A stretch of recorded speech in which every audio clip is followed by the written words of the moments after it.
आज अवपात परिणत नहीं आउ काली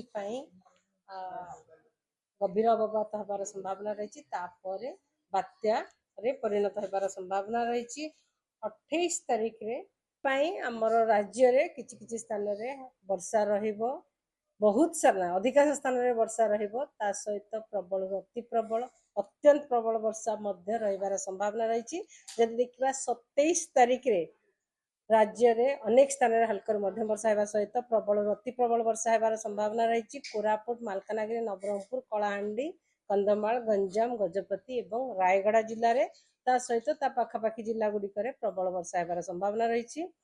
28 तारीख रे प्रबल रु अति प्रबल वर्षा किछि किछि स्थान रे अत्यंत प्रबल वर्षा गोटे कि दुईटा स्थान हेबार संभावना रही। जमती कि गंजाम गजपति रायगड़ा मालकानगिरी कोरापुट जिले में रेड वार्निंग जारी करा जायछि। ता सहित प्रबल अति प्रबल वर्षा हेबार संभावना रही। नवरंगपुर कलाहांडी कंधमाल नयागढ़ खोर्धा पुरी जिले में जोटा कि ऑरेंज अलर्ट जारी करा जायछि।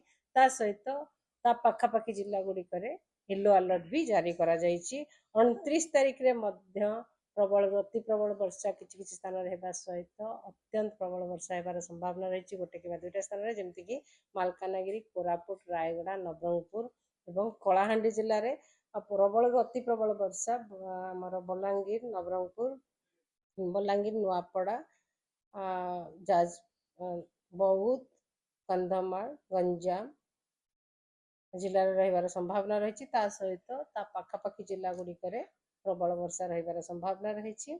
30 तारीख रे वर्षा कमिब वर्षा हार्डली गोटे कि दुईटा स्थान रे प्रबल वर्षा रही पारे जेमती कि झारसुगुड़ा सुंदरगढ़ संबलपुर देवगढ़ मयूरभंज एवं केउंझर जिले में किंतु सबुठ बेसी इंपोर्टेंट कथा होची 28 तारीख 29 तारीख रे वर्षा सहित पवन रहिबो पवन गति 60 रु 70 किलोमीटर पर आवर रहिबार संभावना रही। ता सहित झटका पवन 80 किलोमीटर पर आवर रहिबार संभावना अछि। गजपति गंजाम रायगड़ा कोरापुट आ मालकानगिरी जिले में ता सहित 50 रु 60 kilometre gusting to 70 kilometre per hour रहिबार अछि। पुरी खोर्धा नयागढ़ कलाहांडी कंधमाल एवं नवरंगपुर जिले में ता पाखापाखी जिला गुड़िक 40 रु 50 kilometre per hour gusting to 60 kilometre per hour रहिबो।